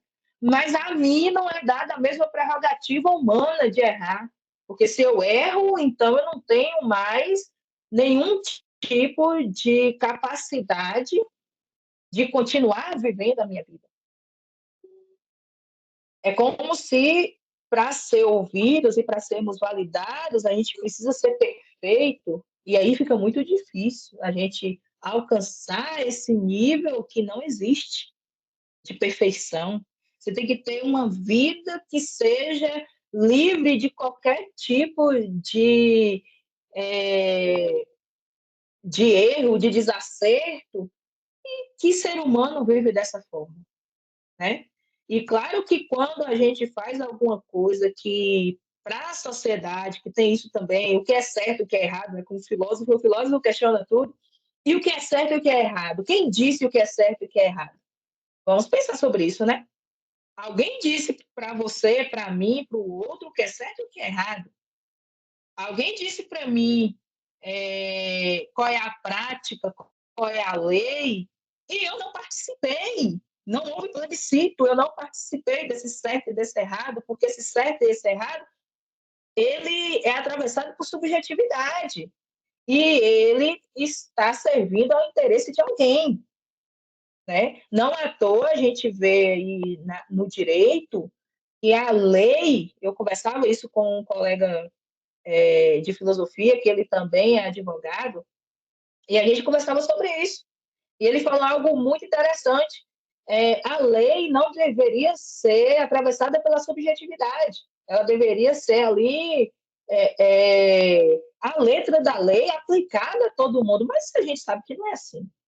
Ela tem que ter uma subjetividade porque ela é aplicada a pessoas, na sociedade, e, infelizmente, muitas vezes ela é aplicada duramente contra um sujeito racializado, porque os brancos, o branco ele não é um sujeito racializado, ele não é. Ele é uma pessoa natural e comum. Racializados são só as pessoas negras. Então, a raça ela vem na frente do elogio, das características. O Brasil ele tem o racismo de marca, né? Que é o fenótipo, é o que eu mostro esteticamente, isso é muito forte. Então, quando eu mostro a minha estampa, pronto. Aí, se for dizer que eu sou inteligente, aí vem o negra logo ali na frente. Se uma mulher negra é bonita, uma mulher negra bonita, não é somente uma mulher, existe sempre um recorte para dizer que você é racializado. Então, sujeitos racializados, eles são pessoas que, em grande maioria, têm uma autoestima muito frágil, fragilizada diante da sociedade. Mas por quê? Não somos considerados pessoas bonitas, somos considerados exóticos, somos considerados incapazes, como o professor falou, muitas vezes de fazer determinado trabalho. E como isso é julgado? Quando está um lugar, por exemplo, eu e uma outra pessoa da tez mais clara que eu, e eu estou em determinada posição, e quando a pessoa chega, a cara de espanto não foge. Ah, quem é Lucélia aqui? Aí é essa aqui. E a pessoa, por um minuto, claro, que aí volta tal, mas você vê a cara de espanto na pessoa, porque Lucélia não é quem ele esperava, né? Porque já existe o imaginário coletivo da pessoa que é inteligente, da pessoa que é bonita, e como eu disse, tudo isso foi um movimento que, para descaracterizar, a gente vai levar uma vida. E para responder a sua pergunta, né, sobre essa questão de reparação, a reparação, para mim, virá em torno da educação, por meio do processo de educação. E o processo de educação, você sabe, demora gerações para que a gente possa efetivar, e ainda mais algo que, como eu disse anteriormente, é um conhecimento que vai ter que ser desconstruído ou para ser construído de uma forma diferenciada. Não quer dizer que nós vamos negar, eu sempre digo isso na filosofia, porque eu estudo a filosofia latino-americana e brasileira, e a gente não vai estudar negando os gregos, não. A filosofia grega está posta.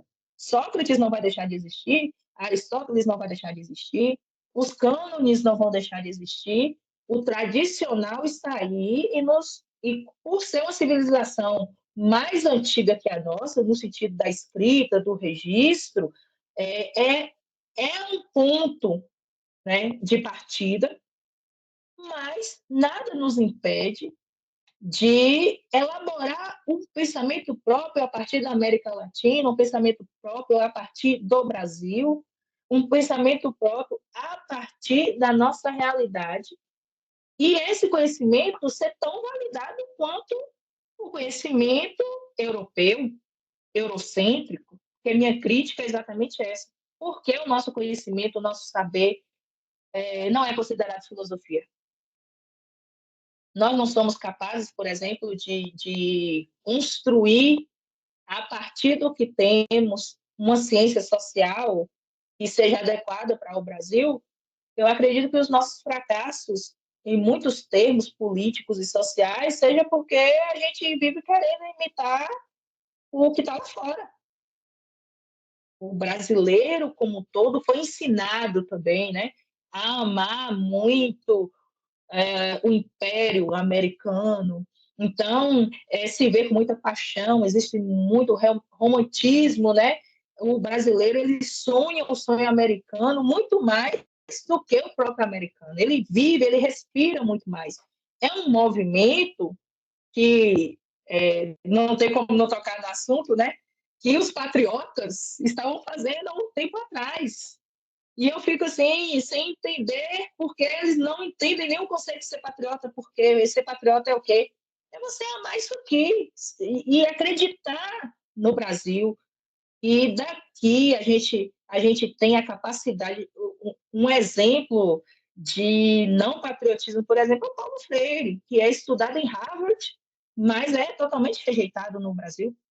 Né? É um teórico que nunca foi implementado, por exemplo, nas escolas, no plano educacional do Brasil, né? Se estuda muito pouco Paulo Freire. Ele é, talvez, assim, muito mais um vilão para a direita do que ele realmente é incrementado, executado dentro de sala de aula. Então, a gente vê que o pensamento do que é feito aqui, do que é feito por nós, não é abraçado afetuosamente, né? Não é considerado, não é elevado. A gente tem uma população muito grande no Brasil, e se a gente valorizasse o que nós mesmos fazemos, né, o pensamento, eu acredito que nós estaríamos totalmente prontos para produzir o nosso próprio conhecimento e repassá-lo. Mas o que acontece é que, para se fazer isso, é importante não negar nenhuma parte da história. Não negar os indígenas, não negar a nossa ancestralidade, que é africana, e não negar o trabalho e como os negros trabalharam para a economia, para a política e para tudo que aí está. Bom, falando dessa questão da reparação, como Lucélia disse, realmente é algo que não é perceptível no momento, né? Apesar de algumas políticas públicas nessa ideia e tudo, mas ainda não é muito perceptível, e aí sim, talvez com o tempo. Só que a gente precisa entender também que todo movimento de abertura traz um movimento também contrário. A partir dos anos 2000, 2003, enfim, nós tivemos algumas aberturas realmente nesse campo. Talvez não tanto quanto a gente esperava, mas ter abertura. No entanto, o movimento reacionário muito forte, principalmente a partir de 2013, 2014, e que veio fortalecer muito em 2018, né? E que continua posto, e agora com muita força também, apesar de não estar, vamos dizer assim, no poder executivo federal, mas está no poder parlamentar representado. Mas não é só um movimento político, é um movimento da sociedade também. A sociedade e a política estão juntos, né? Então, há um movimento contrário a qualquer avanço, mesmo que foi mínimo nessa questão de reparação. E nós percebemos muito esse movimento. Então, ao mesmo tempo que a gente dá alguns passos lentos, tímidos para a reparação, nós percebemos também que há movimentos e passos também não tão tímidos, né? para tentar frear qualquer tipo de política, de iniciativa, tá? De narrativa, enfim. Então a gente precisa saber que a vida é isso, né? Esses idas e vindas, mas precisamos entender que essa reparação, a gente pode ter essa reparação gradual, enfim, ou pode a gente também estacionar ou até, vamos dizer assim, diminuir esse processo, exatamente por esses movimentos reacionários que nós estamos percebendo aí. E não é só no Brasil, momento reacionário. Nós estamos falando aqui na questão negra em específico, mas nós sabemos muito bem que envolve muito mais do que isso. Então, é preocupante, porque eu não sei se daqui a 20, 30 anos nós vamos ter um avanço realmente, mas isso vai depender muito de vários fatores. Um dos fatores é esse processo de conscientização, né? Que mesmo que o poder central, o poder político, venha de encontro, se tomamos mais consciência, se tem mais informação, nós podemos lutar contra. Mas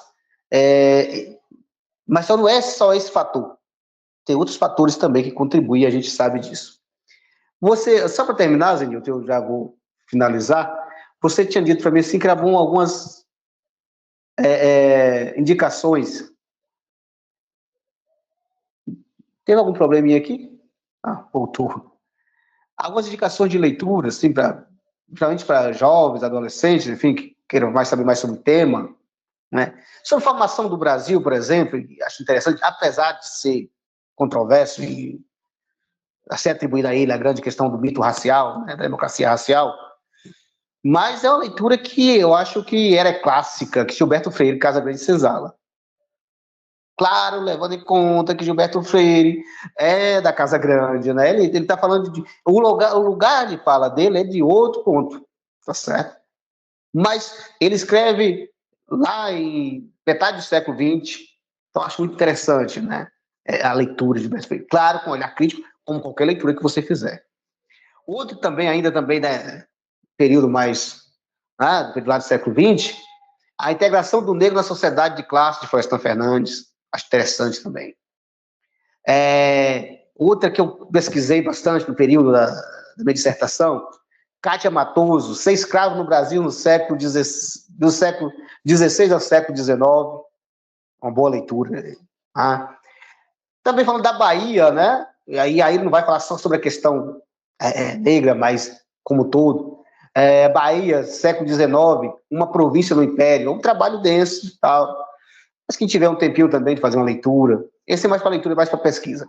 Agora, um trabalho pequeno, né, um artigo de João José Reis, que vai falar exatamente da participação do negro na independência da Bahia, que foi o primeiro artigo que eu li sobre o assunto, inclusive foi o artigo que incentivou a minha pesquisa nessa área.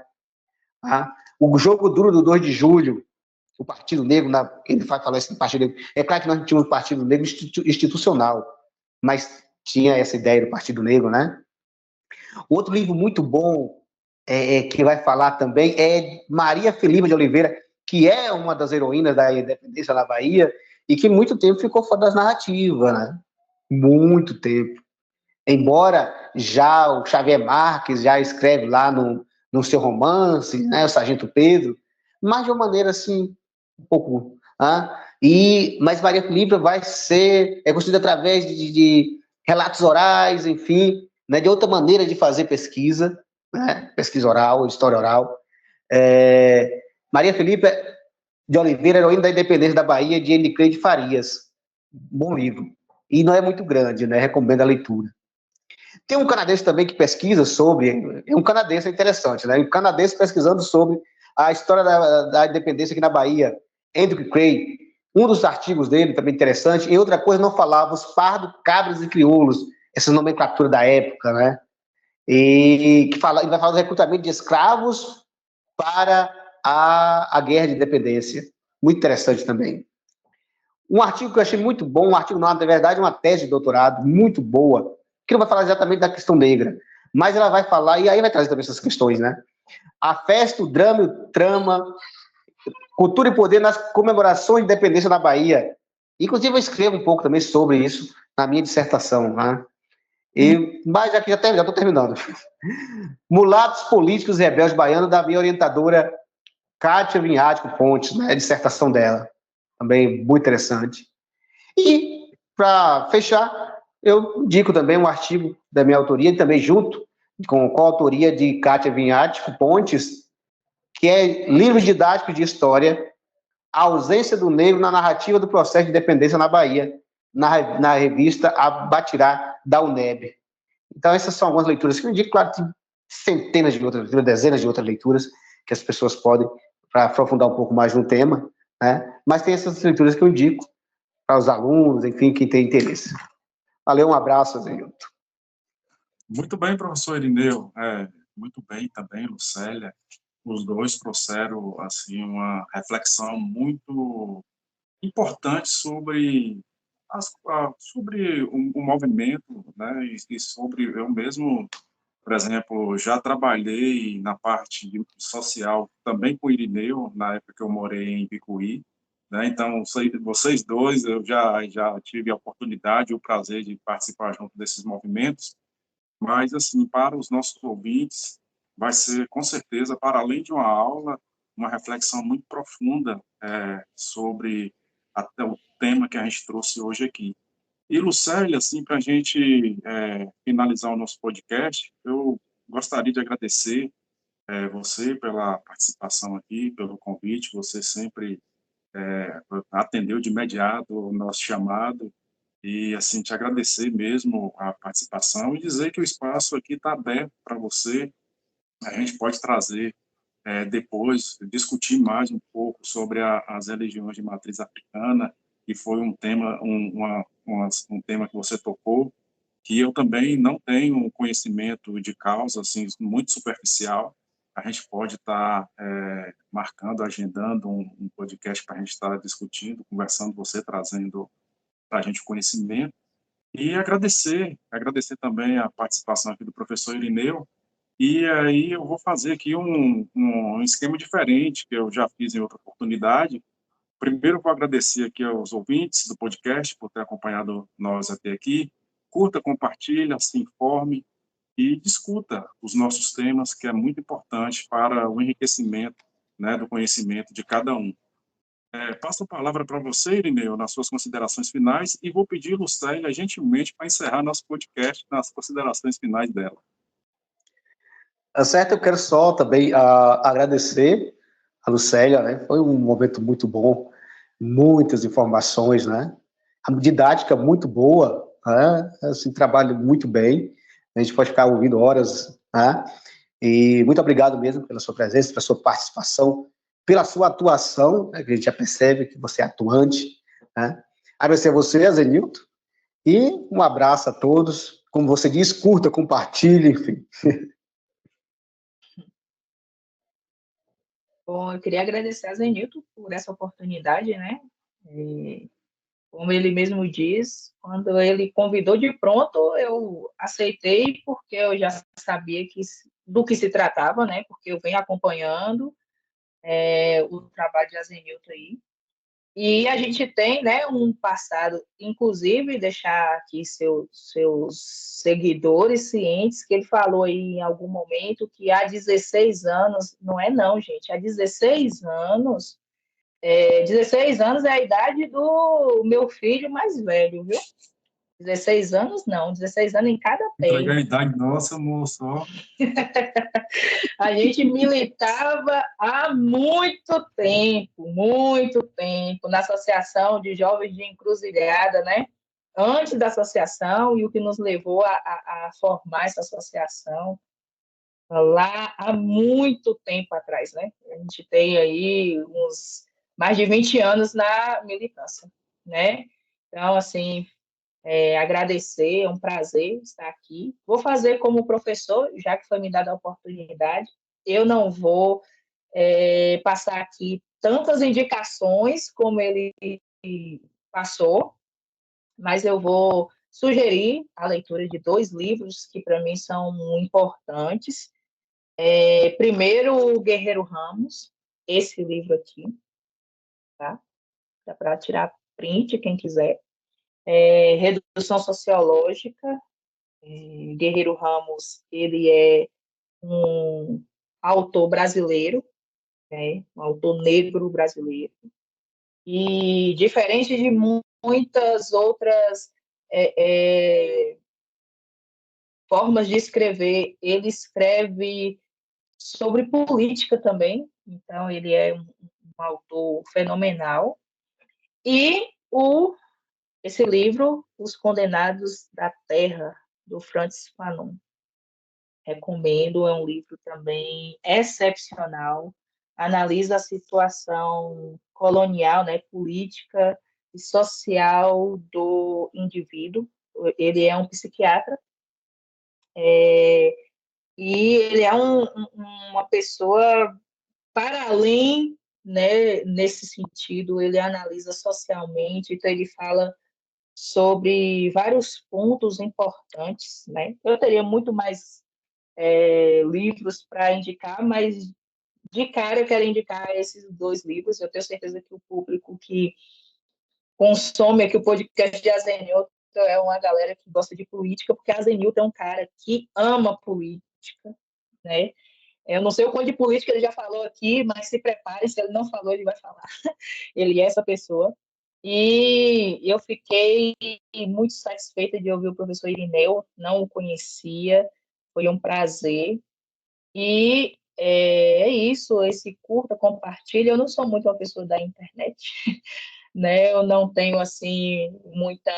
A internet não me conquistou como eu achei que ia conquistar. Eu ainda sou uma pessoa dos livros, aqui dá para ver, né? Um monte aqui atrás. Ainda sou uma pessoa bem analógica nesse sentido. Mas eu sei que esse movimento é importante, essa ferramenta é importante para contribuir de uma forma da qual a sociedade está caminhando, que a internet é importante, a rede social, e vai ser um instrumento aí, e é isso. Muito obrigada pelo convite, Azenilton, obrigada, professor Irineu, pelas contribuições, e a todos que acompanharam aqui esse nosso bate-papo. Que a gente conversa pra caramba, viu, gente? Quase 2, eu nem vi a hora passar, mas agora que tá terminando, eu tô olhando aqui, foram quase 2 horas, né? Conversando. Eu poderia conversar mais, incrivelmente. Incrivelmente, e parece que o professor Irineu também. E a Zenilton também conversa bastante, gente. É porque ele está apresentando o paquete. É conversar conosco mesmo, viu? O professor gosta de conversar, e aí... Mas foi muito bom a conversa, viu? Essas conversas são maravilhosas, e a gente bate o papo, e eu acho que é muito, muito bom, muito proveitoso. Você tocou na questão da política, eu acredito que você ainda não tenha ouvido ou visto, mas eu te convido. Assista o podcast com Saulo Martins. Então, eu vi. É. Outro companheiro também, eu vi, sim. Eu vi. Mas eu acho que ainda vem mais por aí. Você é um cara que, né, nesse campo aí, você tem pano para manga. Vai ter muito assunto ainda para frente. Mas, né, enfim, vem muita coisa e, assim, como eu sempre gosto de dizer, os temas sempre são muito relevantes, muito importantes e, assim, os convidados também são de outro patamar, né? Eu sempre, quando eu anunciei o podcast, eu sempre falei que a gente ia ter aqui convidados de alto nível. E, assim, sua presença hoje comprova isso, a presença do professor Irineu, que abriu, Obrigada. inclusive, a inaugural, né, professor, o podcast.